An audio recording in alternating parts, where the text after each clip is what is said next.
Hello and welcome to Aspirants to Officers A2O Academy, one-stop solution for every government examination. आज हम करने जा रहे हैं महा marathon on labour laws for UPSC EPFO exam जो नेक्स्ट संडे को होने वाला है उसका पार्ट 1 रहेगा। ये part 2 will be uploaded in a couple of days. ये आपके रिविजन के लिए बहुत इंपॉर्टेंट है। Assuming that you have already studied a little bit, we'll proceed with the labor laws for UPSC EPFO. So what are labor laws? The first question that arises is labor laws होते क्या हैं? तो labor laws कुछ नहीं है। Labor laws are the rights and obligations for people who work for an organization or for that organization as well. तो एक तो employees के लिए और एक employers के लिए, दोनों के लिए जो रूल्स एंड ऑब्लिगेशंस हैं उनको हम लेबर लॉज कहते हैं। ये दो कैटेगरीज में आते हैं, एक तो आपका interaction between employer and labour unions, और दूसरा आपका एम्प्लॉयज का अपना फ्रीडम कि एम्प्लॉयज को क्या करना अलाउड है, एम्प्लॉयज को क्या करना अलाउड नहीं है इनसाइड अ कंपनी और एनीथिंग। लेबर लॉज इंक्लूड क्या करते हैं? इंडस्ट्रियल रिलेशंस को इंक्लूड करते हैं, वर्क प्लेस सेफ्टी को इंक्लूड करते हैं और एम्प्लॉयमेंट स्टैंडर्ड्स को इंक्लूड करते हैं। यानी आपको जिस इंडस्ट्री में आप एम्प्लॉयड हो वो कैसे काम करेगी, आपको वहाँ पे क्या क्या सेफ्टी मिलेगी, if you are a man what kind of things you should expect from your company, if you're a woman what things you should expect, and employment standards, आपकी सैलरी क्या रहेगी, आपको इंश्योरेंस मिलेगा नहीं मिलेगा, आपको लाइफ इंश्योरेंस मिलेगा कि हेल्थ इंश्योरेंस मिलेगा, etcetera, everything comes under labour laws. The Whitley commission जो है ब्रिटेन की, उसको क्रेडिट दिया जाता है इंडस्ट्रियल काउंसिल सेटअप करने का world wide, and American federation को क्रेडिट दिया जाता है इसको एक बार्गेनिंग प्रोसेस के थ्रू बिगिन करने का, ताकि इंडस्ट्रियल वर्कर्स की जो लाइफ है उसको बेटर बनाया जा सके all around the world. Then some full forms we have IFTU है international federation of trade unions, ILO है इंटरनेशनल लेबर ऑर्गेनाइजेशन, ये ऑर्गेनाइजेशन जो है ये UN के अंडर आती है, तो आपको ये याद रखना है कि it comes under United Nations only.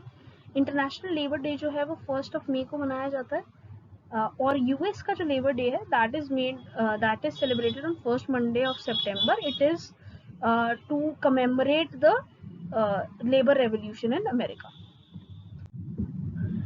अब हम बात करने जा रहे हैं लेबर लॉज इन इंडिया की, बिकॉज ये जो टॉपिक है ये आपका सिलेबस में गिवन है। फर्स्ट जो आपका आता है that is payments of wages act 1936। सबसे पहले जो लेबर लॉ बनाया गया वो था पेमेंट होना चाहिए वेजेस का, राइट। सबसे पहले यही रूल बनाया गया कि वेजेस का पेमेंट होगा वर्क के अगेंस्ट।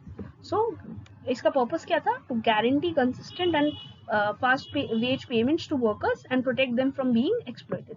सो एक्सप्लॉइटेशन से बचाना इसका मेन ऑब्जेक्टिव था, और कोई आर्बिट्रेरी पनिशमेंट ना मिले, यानी कुछ भी कह के आपका पैसे ना डिडक्ट किए जा सके, वो भी इसका एक मेन कंसर्न था। If you have watch 60-70s movies तो उसमें एक एम्प्लॉयर्स जो होते थे या जो लाला वाला रोल प्ले करा करते थे, they were portrayed as villains, right? So that was the reality of society, because these people used to exploit their employees by cutting their salaries into arbitrary punishments कि तुमसे ये चीज टूट गई तो तुम्हारी पूरी सैलरी काट लूंगा। देन जो पेमेंट ऑफ वेजेस एक्ट है उसके अंदर 4 लेबर लॉज आते हैं, ठीक है, 4 कोड्स हैं।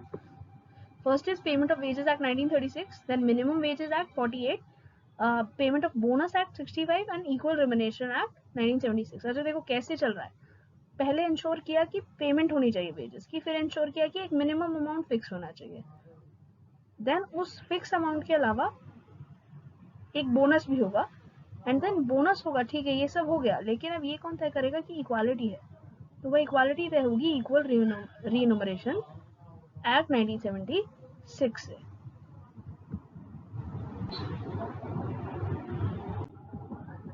तो वेज क्या होता है? सबसे इंपॉर्टेंट चीज कि हम वेज इतना वर्ड कर रहे हैं उसका मतलब क्या होता है? So we can say that any earnings resulting from a judgment, award or agreement between parties that will be considered under wage, any amount due as a result of workers termination, अगर आपको terminate कर दिया जाता है तो जो भी आपका अमाउंट ड्यू होगा वो आपका वेज काउंट होगा। any compensation to which an employee is entitled, overtime, holiday pay, any other leave period जिसके लिए उसको पे मिलना चाहिए, that is also counted under wages, and any extra payment required in terms of employment whether it is a bonus or by any other name is also called as wage. तो ये चारों जो चीजें हैं ये डेफिनेशन ऑफ वेज बनाती हैं। Competent authority कौन सी होती है? ऐसी कौन सी अथॉरिटी है जो ये तय करेगी कि क्या वेजेस होने चाहिए या फिर कौन सी एक्ट आएगी एक्सेट्रा? तो rail road, air transport, mining, oil और गैस फील्ड्स के मामले में जो भी डिसीजंस लिए जाएंगे उसकी कॉम्पिटेंट अथॉरिटी सेंट्रल गवर्नमेंट, और बाकी किसी भी सिचुएशंस में it can B state government also. Wages में कोई भी ऐसी मॉनेटरी वैल्यू इंक्लूड नहीं होती जिसमें हाउसिंग अकोमोडेशन या इंसेंटिव्स दिए जाते हैं, ठीक है।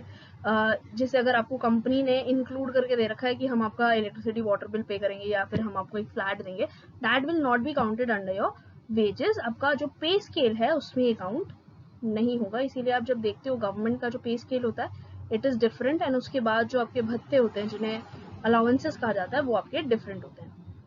In case of person employed in factories, manager is the responsible party payment of wages के लिए, और कॉन्ट्रैक्चुअल जॉब में जिस भी इंसान को डेजिग्नेट किया जाएगा वो वेजेस देने के लिए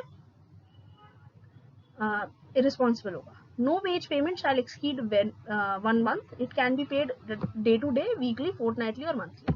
तो अगर आप एम्प्लॉयड हो तो आपको 1 month के अंडर आपका वेज मिल जाना चाहिए। It can be day to day, आपको रोज मिल सकता है, वीकली मिल सकता है, हफ्ते में एक बार मिल सकता है, 15 डेज में एक बार मिल सकता है, और एक मंथली मिल सकता है, but it should not exceed a month. Railway industry और फैक्ट्री में 1000 पर्सन से जहाँ पे बिलो एम्प्लॉयमेंट होती है वहाँ पे वेजेस जो हैं वो एक्सपिरेशन ऑफ 7th डे के पहले दिए जाने चाहिए। यानी अगर 30 डेज हैं तो उसमें जो 7th डे है उससे पहले आपको आपका वेज मिल जाना चाहिए। किसी और फील्ड में आपका 10th डे तक जा सकता है, और टर्मिनेशन के केस में 2nd डे से एक्सपायरी से पहले आपको आपका सैलरी मिल जाना चाहिए जो भी आपका बाकी है। Mode of payment, current currency, जो भी करंट करेंसी चल रही है आपके कंट्री में, कॉइन्स, चेक्स, बैंक क्रेडिट, कुछ भी किया जा सकता है। डिडक्शंस, सैलरी के टाइम पे जो आपके डिडक्शंस होते हैं उनमें क्या क्या इंक्लूड होना चाहिए? सैलरी के टाइम पे जो डिडक्शंस होते हैं दे में इंक्लूड फाइन्स, अगर आपने कंपनी का कोई लॉस करा है, इंफ्रास्ट्रक्चर लॉस हुआ है या कुछ भी हुआ है तो उसको आपका डैमेज में कंसिडर करके डिडक्शन किया जा सकता है आपके वेजेस से।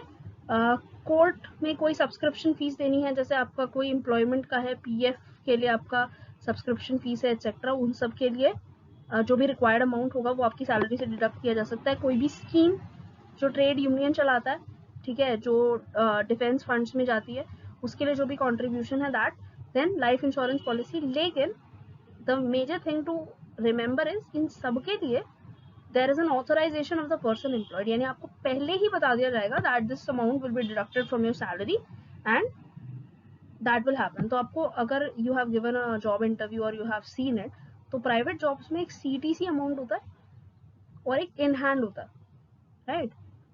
इन दोनों में जो डिफरेंस होता है दैट इज कि CTC includes insurance, CTC includes PF, CTC includes everything, and in hand है जो भी डिडक्शन होने के बाद आपके पास आता है। डिडक्शन में अब देखो, डिडक्शन में क्या क्या इंक्लूड नहीं किया जा सकता। कोई भी एम्प्लॉय का रेस मिला है उसको डिडक्ट नहीं किया जा सकता, उसका प्रमोशन कैंसिल करके उसको डिडक्ट नहीं किया जा सकता। कोई भी इंसेंटिव्स है, अगर कंपनी की पुअर प्रोडक्टिविटी है तो जो इंसेंटिव्स हैं ऑलरेडी ऑथोराइज्ड उनको डिडक्ट नहीं किया जा सकता। डिमोशन नहीं किया जा सकता एम्प्लॉय का, उसमें सैलरी डिडक्शन नहीं किया जा सकता, और टर्मिनेशन के कारण डिडक्शन नहीं किया जा सकता। Total amount of deduction shall not exceed 75% of wages, where deductions are wholly or partly made from payments of cooperative societies, and 50% in other cases. तो आप ऐसा नहीं है कि आप पनिशमेंट देने के टाइम पे ये कहो कि किसी की 10K सैलरी है तो उसको आपने कह दिया कि नहीं, इसका पनिशमेंट जो है वो 10K का है तो इसको 0 सैलरी मिलेगी। You can't deduct more than 50% in normal cases, and if cooperative societies are involve तो उसमें ये अमाउंट 75% तक जा सकता है। Okay, this act mentions right to appeal. Right to appeal है, अगर आपको लगता है कि यू हैव बीन रॉन्ग्ड, आपको ज्यादा डिडक्शन करा गया है या कुछ भी ऐसा है तो आपको अपील करने का पूरा अधिकार है। If wages are not paid on time then penalties include fines that won't be less than 1000 INR और मोर देन 7500 INR। तो 1000 रुपए से नीचे और 7500 रुपीज से ऊपर फाइन जो है वो नहीं लगाया जा सकता। हमारी सेकेंड एक्ट है मिनिमम वेजेस एक्ट। तो अभी हमने इंश्योर कर लिया है कि वेजेस पे होने चाहिए, अब हम इंश्योर कर रहे हैं कि एक मिनिमम अमाउंट ऑफ वेजेस पे होनी चाहिए, एंड दैट इज इन 1948. तो इसका ऑब्जेक्टिव है fix minimum rate of wages payable to employees fixed by appropriate government. Appropriate government इसलिए काम नहीं क्योंकि state government and central government both are responsible. They may fix minimum rate of wage for the time work, minimum rate of wage for fixed work. So अगर मैं एक दिन का employment कर रही हूँ तो मेरे इतने रुपए फिक्स्ड है, या फिर मुझसे अगर इतना काम करवाया गया है तो उसके लिए कितने रुपए फिक्स है, ये दोनों ही फिक्स किए जा सकते हैं. Overtime, your salary, then wage period, hour, day, month के हिसाब से आपका मिनिमम वेज फिक्स किया जा सकता है. सेंट्रल स्टेट गवर्नमेंट दोनों की जो रिस्ट्रिक्शन होती है. Basic rate of wages and special allowance must be adjusted at necessary intervals by government to match the cost of living. अब ऐसा भी नहीं है कि 1948 में अगर आपका फिक्स किया गया और उस टाइम की करेंसी के हिसाब से लेट्स सपोज 10 रुपीज फिक्स किया गया मिनिमम वेज, तो 2023 में भी वही रहेगा. ठीक है, क्योंकि उस टाइम पे cost of living was much less. Now cost of living has risen, so उसके according they have to match it, they have to adjust the necessary basic rates. It applies to organizations with 1,000 or more employees in the respective state. It does not apply to any public undertaking of central government without consent of central government. तो central government के consent के बिना किसी भी public undertaking पे इसको apply नहीं किया जा सकता. Any inspector may be employed by respective government to seize required documents. अगर कभी भी कोई offense होता है तो उसमें एक इंस्पेक्टर को एम्प्लॉय किया जा सकता है रिस्पेक्टिव गवर्नमेंट से, ताकि वो सारे के सारे डॉक्यूमेंट्स को सीज करके एक केस बना सके. At least 1 day off in a week, usually India में संडे होता है तो 1 डे वीक में ऑफ एटलीस्ट देना होता है एम्प्लॉय को रेस्ट के लिए. और अगर इनमें से कुछ भी करने में एक ऑर्गेनाइजेशन फेल होती है तो इम्प्रिजनमेंट ऑफ 6 months और fine of not less than 500 rupees as penalty for employer for failing to provide minimum wage under this act. Under this act, unlike the Payment of Wages Act, housing allowance is included in the minimum wages. तो Payment of Wages Act में हमने देखा था कि housing allowance included नहीं था, but इसमें housing allowance included है. इसमें आपका termination पे दिया हुआ amount जो है वो minimum wages में included नहीं होता, और extra hours, holidays पे जो आपको compensation मिलता है that is also excluded. ये आपको याद रखना है कि Payment of Wages Act में ये सब included था, but Minimum Wages Act में ये सब excluded है. The third is payment of bonus act. अब हमने मिनिमम वेज भी दे दिया तो हम तय करेंगे कि बोनस दिया जाए कि नहीं दिया जाए. 1965 में गवर्नमेंट लाती है payment of bonus act. Provide a statutory right to employ to share into profit of employer. तो अगर कंपनी बहुत प्रॉफिट कर रही है तो उसका एक एम्प्लॉय का हक है उस प्रॉफिट में एक शेयर लेने का. ये किसी भी ऐसी एस्टैब्लिशमेंट पे वैलिड है जहाँ पे 20 या उससे ज्यादा वर्कर्स हैं. Every employee is eligible for bonus who has worked for 30 or more days in a year. तो अगर आपको एक महीना भी हुआ है कंपनी में और आप काम कर रहे हो 30 डेज से, तो you are eligible for bonus. Bonus is payable in proportion to salary. Bonus salary से ज्यादा नहीं हो सकता, राइट. बोनस जो है वो 7,000 पर मंथ की सैलरी पे कैलकुलेट होगा या फिर मिनिमम वेज पे कैलकुलेट होगा, जो भी हायर है उस इंडस्ट्री के लिए. Then the last is Equal Remuneration Act. जैसा कि आपको समझ आ रहा है, equal that is equality, यानी men और women की equality की यहाँ पे बात हो रही है. तो ये equality हमें क्यों consider करनी पड़ रही है 1976 में, क्योंकि अमेरिका में एक phenomenon होता है 1960s-70s में where they increase male salary in the name of housing allowances. Okay, so they considered कि women की salary जो होती है, women work for their pleasure and man has to take care of his family. So family allowance के नाम से एक salary में हाइक इंट्रोड्यूस किया जाता है मेल्स का, जो फीमेल्स को नहीं दी जाती थी, which is still the reason for pay parity between male and female. तो उसी को काउंटर करने के लिए इंडिया एक एक्ट लाता है, that is equal remuneration act 1976. So first thing it ensures is equal pay to men and women for the same amount of the work. और ये एम्प्लॉयर की ड्यूटी है, ठीक है, इसको करना एम्प्लॉयर की ड्यूटी है, that it doesn't differentiate between men and women. तो डिस्क्रिमिनेट नहीं करना है सेम अमाउंट ऑफ वर्क के लिए. If both are on the same position then they should not be discriminated for promotion or any requirement if the employment is not prohibited by law. तो जैसा कि आप जानते हैं कि अभी तक आर्मी में प्रोहिबिशन था, सो दे आर सेइंग कि अगर एम्प्लॉयमेंट प्रोहिबिटेड है फीमेल का आर्मी में, तो you can't regulate this act on army. 10 or more member advisory committee nominated by appropriate government with half members as women. So 10 या 10 से ज़्यादा advisory member की committee nominate की जा सकती है कंपनी में, ताकि उसमें से हाफ जो है वो women होनी चाहिए, ताकि it can be regulated कि पे जो है वो equal मिल रहा है, rights जो है वो equal मिल रहे हैं कि नहीं मिल रहे हैं. It is punishable with at least fine of 10,000 rupees extended till 20,000 rupees or imprisonment not less than 3 months extendable for up to a year. अगर ऐसा कुछ भी करे पाया जाता है, अगर एक कंपनी को पाया जाता है कि वो मैन और वुमेन को इक्वल सैलरी नहीं दे रही है, तो उस पर ये ऑफेंस लगाया जा सकता है, जिसमें उसको 10 से 20,000 की फाइन लगाया जा सकता है, 3 मंथ से लेकर 1 ईयर तक का जेल उसको किया जा सकता है. देन आपको क्या आता है, इंटरनेशनल रिलेशंस कोड. ये जो कोड है ये 2020 में आपके लोकसभा में इंट्रोड्यूस किए गए, जो पुराने काफ़ी एक्ट्स को रिवाइज करते हैं, जिसमें से आपके 3 एक्ट्स को ये रिवाइज कर रहे हैं. That is trade union act 1926, then industrial employment act 1946 and industrial disputes act 1947. हम बिकॉज ये एक्ट्स आपको ऑलरेडी पता है, तो हम इसके क्वेश्चंस पे जाकर इसको समझने की कोशिश करेंगे, क्योंकि these are the questions that could be asked to you in EPFO examination और फर्दर एग्जामिनेशंस. क्योंकि ये कोड्स फ्रेश हैं, तो ये किसी भी एग्जामिनेशन का पार्ट बन सकते हैं. So how many existing acts does international relations code consolidate and which are those? तो अभी हमने देखा 3 एक्ट्स हैं. Trade union act 1926, industrial employment act 1946 and industrial dispute act 1947. तो कोड्स जो है वो 3 एक्ट्स को कवर करते हैं, और वो कोड्स हमने देख लिए.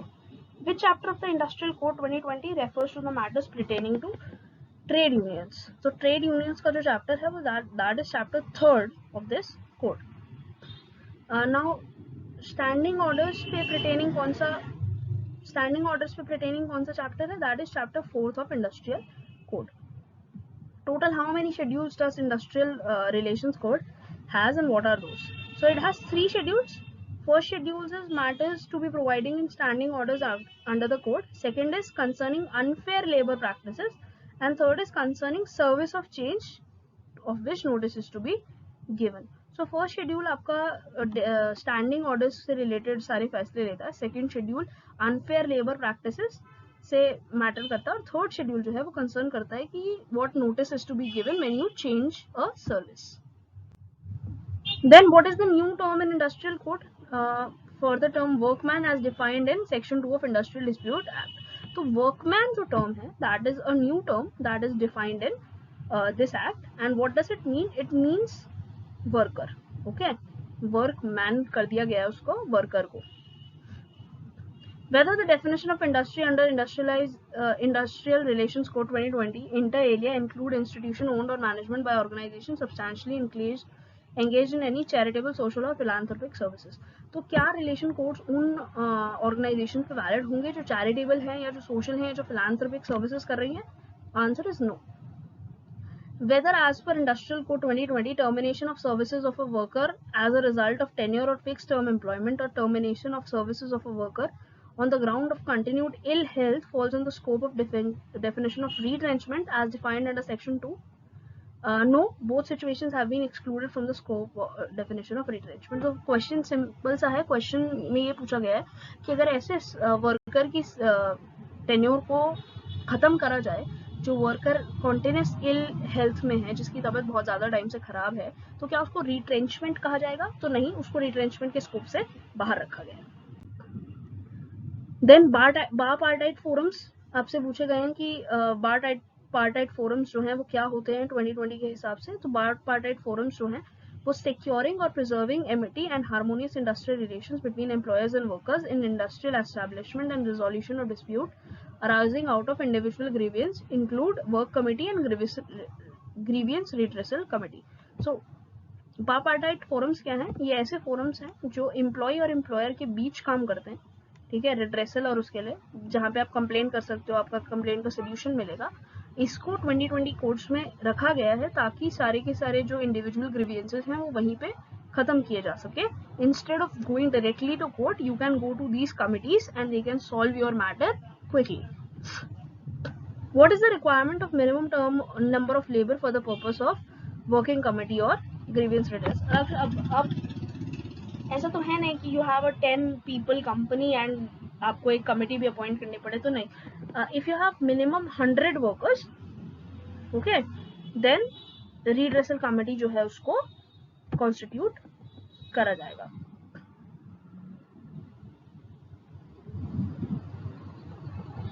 As per Industrial Code 2020, concerned casual leak on a day by what percentage would be considered as strike? अगर एक दिन पर आपकी कंपनी में 100 एम्प्लॉइज हैं और उनमें से 50 कैजुअल लीव ले लेते हैं, तो उसको क्या कंसिडर करेंगे? उसको स्ट्राइक कंसिडर करेंगे। Maximum number of members in the grievance redressal committee GRC will be 10 in 2020। 1947 के हिसाब से 6 members की कमेटी थी। 2020 कोड्स लागू होने के बाद it will be 10 member committee। As per relation codes 2020, trade union having support of what percentage or more of the workers on the muster roll in an industrial establishment will be recognized as negotiation union। The trade union having 51% or more of the workers on a muster roll will be an industrial establishment. तो trade negotiation union, जो trade union है, जो company से पैसे के बारे में, salaries increase करने के बारे में या किसी और बारे में चर्चा कर सकती है, उस यूनियन के पास कम से कम 51% वर्कर्स का सपोर्ट होना चाहिए। What is the minimum requirement in terms of percentage of workers for the representatives to be a part of negotiation council in an establishment having more than one trade union in absence of no union having 51%। अगर let's say एक जगह पे 3 या 4 trade union है, तो उनमें से कौन सी नेगोशिएशन काउंसिल बनेगी? उनमें से वो नेगोशिएशन काउंसिल बनेगी जिसके पास 20% या 20% से ज्यादा वर्कर्स का सपोर्ट है। The newly included provision of worker reskilling fund. अच्छा देखिए, जो भी जितने भी न्यू टर्म्स हैं, they become more important. So worker reskilling fund जो है इंडस्ट्रियल कोड 2020 में, it provides for an contribution of equal amount by how many days. Okay, so it provides equal amount for 15 days or days notified by central government। What is the prescribed number of members under the Industrial Relations Code 2020 for the constitution of industrial tribunal? 2 members consisting of 1 judicial member, 1 administrative। तो 2 members का tribunal बनेगा, एक judiciary होना चाहिए और एक administrative side का होना चाहिए। Under the Industrial Code 2020, the power to impose penalty on offences punishable exclusively with fine has been given to the officers not below which rank of government। So under secretary से नीचे government rank में कोई भी punishable offence में fine impose नहीं कर सकता है इंडस्ट्रियल रिलेशंस कोड 2020 के हिसाब से। Is it true that IRC 2020, the dispute pertaining to registered trade unions have also been included in the jurisdiction of industrial tribunal? Yes। तो कहीं पे भी ऐसा कोई वो होगा जहाँ पे ट्रेड यूनियन से रिलेटेड कोई डिस्प्यूट होगा, तो वो भी इंडस्ट्रियल ट्रिब्यूनल के अंडर आएगा। Whether as per IRC 2020, an employee worker engaged on fixed term employment contract would be entitled to get retrenchment compensation in addition to various terminal dues। So terminal dues मिलेंगे, अगर किसी को भी retrench किया जाता है तो terminal dues मिलेंगे, लेकिन उसको retrenchment compensation नहीं मिलेगा। As per IRC 2020, any offence falling under the category of compoundable offence can be compounded on a sum of what percent? So किसी को भी अगर ऑफेंस किया है किसी ने भी, तो मैक्सिमम फाइन कितना हो सकता है? Maximum fine will be either 50% to 75% of maximum fees. तो 50% उन केसेस में जिनमें सिर्फ फाइन लग रहा है और 75% उन केसेस में जिनमें इम्प्रिजनमेंट भी हो सकती है। With a person who has been convicted by a court in India or for any offense involving moral turpitude and sentenced to imprisonment is eligible for being a member of executive or office bearer of a registered trade union? No। कोई ऐसा इंसान जो खुद jail जा चुका है, खुद उसका मॉरल टर्पिट्यूड जो है, मॉरल कैरेक्टर जो है वो खराब हो चुका है, क्या वो ऐसा इंसान ट्रेड यूनियन का ऑफिस बेरर हो सकता है immediately after release? No. Section 21 of industrial code says कि ऐसा इंसान डिस्क्वालीफाई हो जाएगा ऑफिस बेरर की लिस्ट से, और ऐसे इंसान को ट्रेड यूनियन का हिस्सा नहीं बनाया जा सकता unless 5 years have passed since his release। so 5 साल बाद, उसके जेल से निकलने के 5 साल बाद उसको हिस्सा बनाया जा सकता है ट्रेड यूनियन का, not before that। 2019 में एक और कोड्स को लाया गया जो 13 एक्ट्स को कवर करते हैं. Those codes are occupational safety health and working condition codes, जिनको हम ओशा या ऑश भी कहते हैं, OSH. It regulates to it seeks to regulate health and safety conditions of workers in establishment with 10 or more workers in every mines or docks. It subsumes and replaces 13 acts. Okay, ये 13 acts को replace करता है, जिसमें factory act, dock workers act, contract labour act, intermigration act etcetera covered होती है. Establishment is covered by codes are required to register with registration officers appointed by central or state governments. जैसा कि मैंने बताया, central और state दोनों governments का jurisdiction है. Welfare facilities, working conditions and working hours of different type of establishment and workers will be prescribed by the central or state government through the rules. The code set up by occupational safety boards at national or state level to advise central or state government on the standard rules and regulations have to be formed under the code. So कैसे safety रहेगी, कैसे कौन सी industry में क्या safety standards होने चाहिए, कौन सी industry में क्या हेल्थ स्टैंडर्ड्स होने चाहिए, वो सब ये कोड रिवाइज करेगा. The code creates special provisions for the certain classes of establishments such as factories, mines, dock workers, construction workers, etc. This includes licenses, safety regulations and duties of employers. So जो industries थोड़ी सी hazardous work की होती हैं, like factories, mines, docks, construction workers, उनके लिए separate licenses होने चाहिए, उनके लिए separate safety regulations होने चाहिए, और duty of employers को भी ये code सही से define करेंगे. Key issues and analysis. सो की इशूज क्या क्या है. सेकेंड नेशनल कमीशन जो है लेबर की, सेकेंड लेबर कमीशन 2002 ने ये रिकमेंड किया consolidation and simplification of existing health and safety laws. But codes जो है वो स्पेशल प्रोविजंस को अलग अलग हिस्से में लेते चले थे और वो अब तक मेंटेन थे. 2019 में इसको चेंज करने की कोशिश की गई इन एस्टैब्लिशमेंट्स ऑफ 10 और मोर workers. It has been argued that size-based threshold for applicability of labor laws helps in reducing compliance burden for all establishments. On the other hand, it has been argued that occupational health and safety should cover all workers and protect their basic rights. So, small establishments में compliance होना चाहिए, नहीं होना चाहिए. एक argument है कि सारे वर्कर्स के एक जैसे हेल्थ स्टैंडर्ड्स होने चाहिए because they have basic rights. एक आर्गुमेंट है कि हर इंडस्ट्री का अलग अलग health standards होना चाहिए. So these are the arguments that have been put forward after these 2019 codes. The court bars civil courts from hearing matters under the code. So the only jurisdictional recourse for a person is writ petition in the relevant high court.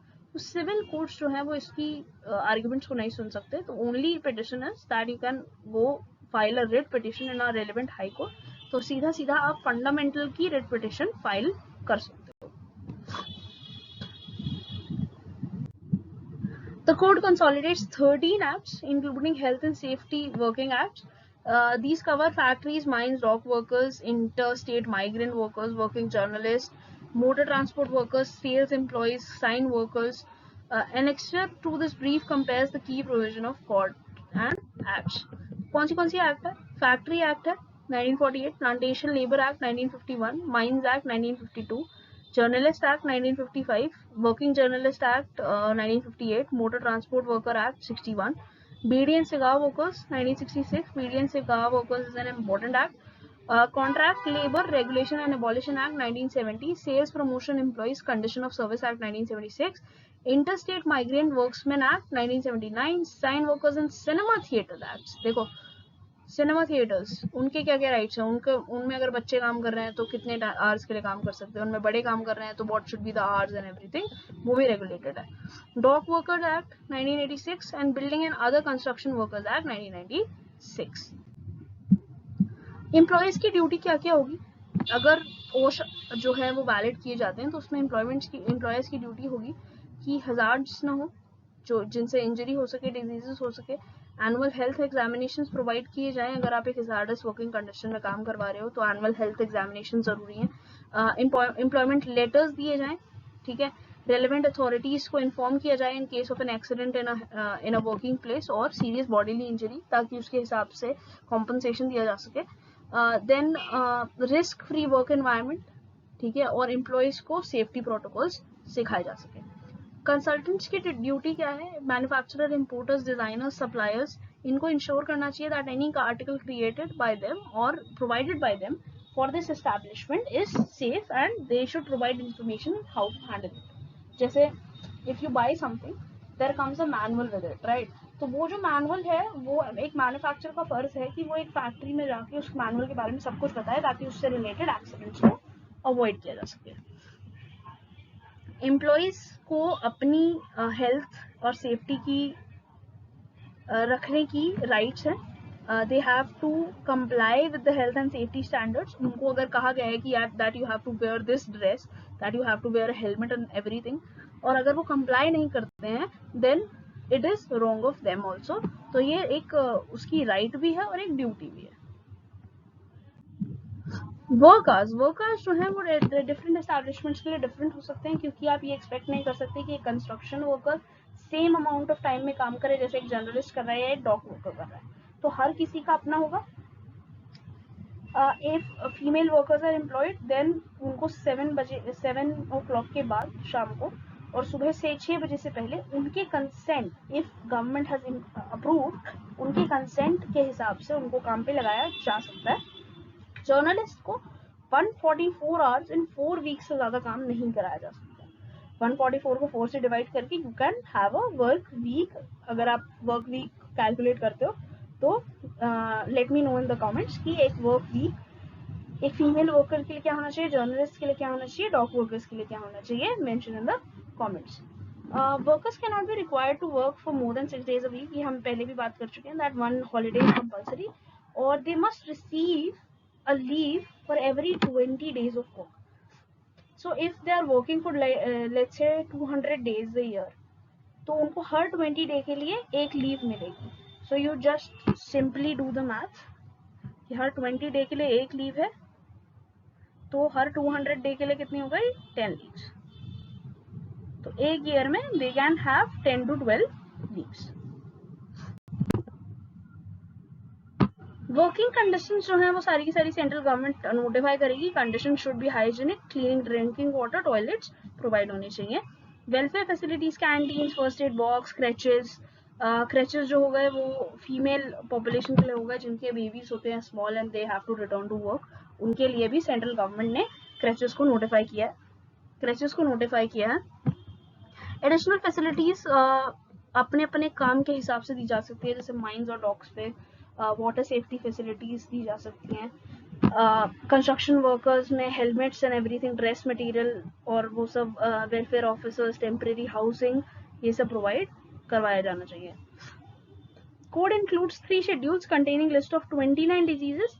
Employer is required to notify authorities of 78 safety matters government may regulate and 29 industries involving hardest processes. तो 29 diseases ऐसी हैं जिनको notify किया गया है कि अगर आपके वर्कर को ये डिजीजेज होती हैं तो you have to inform. For example corona जो है अगर वो एक वर्कर को होता है तो वो it can spread to other workers and it can shut down the entire operation. तो अगर एक वर्कर में भी ऐसा हेल्थ ब्रीच होता है तो उसको इन्फॉर्म करना इम्पोर्टेंट अथॉरिटीज को बहुत जरूरी है ताकि उसको रेगुलेट किया जा सके, ताकि उसको टाइम पे डिफ्यूज किया जा सके. इंस्पेक्टर कम फैसिलिटेटर्स, इंस्पेक्टर्स का जो मेन काम है वो यही है कि दे कंडक्ट रेगुलर इंस्पेक्शंस. दे सी कि एम्प्लॉइज जो हैं वो सही नंबर में काम कर रहे हैं नहीं कर रहे हैं, डेंजरस सिचुएशंस में तो काम नहीं कर रहे हैं. They have to see everything. Advisory body, central and state government will set up OSHAs at national and state level. These boards will advise the central and state governments standard rules and regulations to be framed under the code. तो OSHA bodies बनाई जाएंगी national और state level पे ताकि ये state government और central government को ये बता सके कि क्या क्या स्टैंडर्ड्स ऑफ रूल्स और रेगुलेशंस होने चाहिए फॉर द करंट टाइम में. Safety committees should be appointed for certain class of workers and establishments. They compose of representatives of employers and workers. The number of employers representative cannot exceed the employee representatives. These committees will function as a liaison between employers and employees. अगर 10 employees हैं तो 20 जनों की committee नहीं बना सकते आप. You have to keep a ratio like 1 or 2 जो है employers वो 10 employers में हो for example.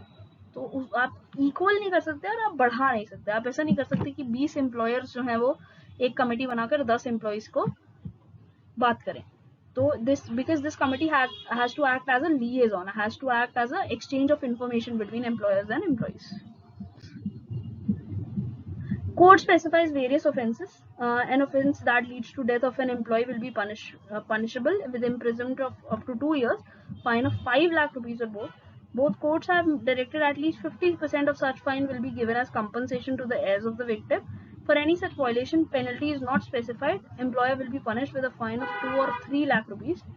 If employee violates provision of the code, he will be subject to a fine of up to 10,000 rupees. First time offenders which are not punishable with imprisonment shall be settled for 50% of maximum fine. So अगर किसी person की death हो जाती है while on duty and the death reason for death is any fault in the OSHA guidelines, then it can lead up to 5 lakh rupees of fine or a imprisonment of up to 2 years. अगर एक first time offence है, ऐसा offence है जिसमें imprisonment जरूरी नहीं है, यानी इंजरी हुई है या कुछ हुआ, तो उसमें 50% ऑफ मैक्सिमम फाइन तक उसको सेटल किया जा सकता है. Following 13 acts have been repealed by the court. हमने पहले भी देखी हैं. Do read these acts once. आपको ईयर्स याद करने उतने ज़रूरी नहीं है, but you should know that इनमें से क्या क्या चेंजेस किए गए हैं, क्योंकि हर किसी का अपना एक चेंज है जो स्पेशल है इस OSH 2019 एक्ट में. अब we'll see some important questions according to these acts also.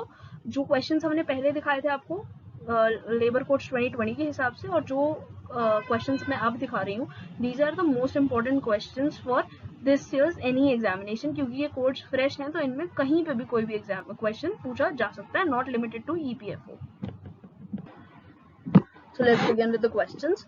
First, अभी हमने पढ़ा how many central laws have been subsumed. So 13 central laws have been subsumed in OSH 2020. Whether OSH 2020 will apply to offices of central and state government, it will not apply to offices of central and state government, but will apply on contract laborers employed through contractor in these premises. So अगर कोई state government या central government का office है लेकिन उसमें contract basis पे employed हो आप, तो ये रूल्स आप पे अप्लाई होंगे, वरना ये रूल्स आप पे अप्लाई नहीं होंगे. Then whether regularly employed employees of a contractor will be considered as a contract labor. Regular employed will not be considered as a contract labor, because if he employed on mutually agreed terms with periodical increment and statutory benefits. So contract labor जो होता है उसको generally increment और statutory benefits नहीं दिए जाते. So if a labour is getting these, then they will not be considered as contract laborers, they'll be considered as regular employees. What is core activity? It is an activity for an establishment has been set up which is necessary and essential for the establishment. तो core activities वो होती हैं जो एक business का heart और business जिसकी वजह से चल रहा हो. So a business might have many ranges. For example, a steel industry may have many departments, but making steel will be its core activity. Then whether contract laborers can be deployed on core activities. Contract labours जो है, ordinary contract labours जो है, उनको core activities में नहीं लगाया जाता है. ओनली स्किल्ड कॉन्ट्रैक्ट लेबर्स में be employed or otherwise regular employees. Threshold of number of contract labours for an establishment, so 50 or more contract labours will require to obtain license under OSH and WC codes 2020. What is the requirement of registration under OSH? Establishment of 10 or more employees को इस code को register करना पड़ेगा. Who will be responsible for providing safety, health and welfare facilities? Principal employer जो है उसको ensure करना होगा safety standards, health standards के लिए. What is the body prescribed under the code for advising central government on administration of OSH? So National Occupation Safety and Health Advisory Board जो है वो central government को advise करेगा. It is important. National Occupation Safety Health Advisory Board. So basically National OSHA. If you see तो ये full form बस National OSHA ही है, ठीक है ना. OSHA का बोर्ड है ना, तो national OSHA will inform central government. Threshold of number of workers in a safety establishment, so 500 और more workers जो है उनको safety committee employ करनी पड़ेगी. Wage ceiling जो है माइग्रेंट वर्कर्स की, जो माइग्रेंट वर्कर्स की वेज सीलिंग जो है वो 18,000 पर महीना कवर की जा सकती है. Additional benefits provided to migrants under OSH. They have to be provided journey allowance once a year for traveling back and forth to their native villages, and public distribution system for migration workers and portability of funds. What is the threshold of number of workers for providing canteen? अगर एक establishment में 100 या उससे ज़्यादा workers हैं तो उस facility में कैंटीन होनी चाहिए. What is the provision regarding crèche facilities? crèche facilities में जिसमें 50 या उससे ज़्यादा मेंबर्स काम कर रहे हैं उसमें crèche facility को प्रोवाइड करना नेसेसरी है. What is the provision in respect to formalization of employment under OSH? Every employer of an establishment has to issue employment letter to each and every employee employed by him. So her employee के लिए एक employment letter issue होना चाहिए. Then and there only it will be recognized as a formalization of employment.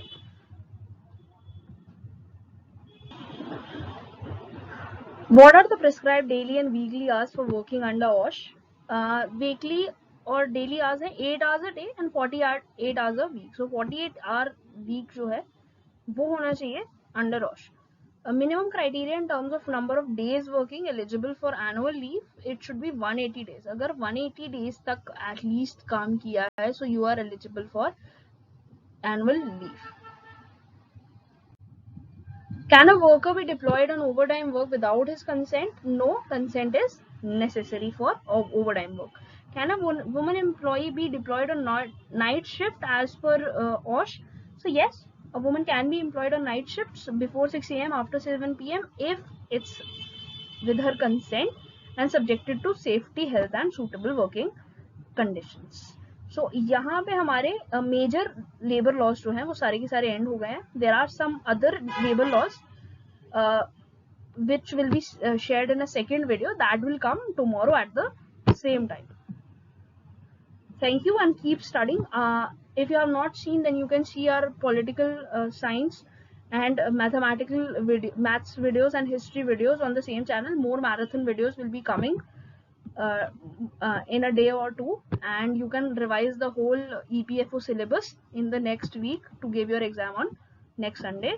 Thank you and keep studying from A2O Academies. Like, subscribe and share as much as you can so that we can make more videos for your study purposes for every exam. Thank you.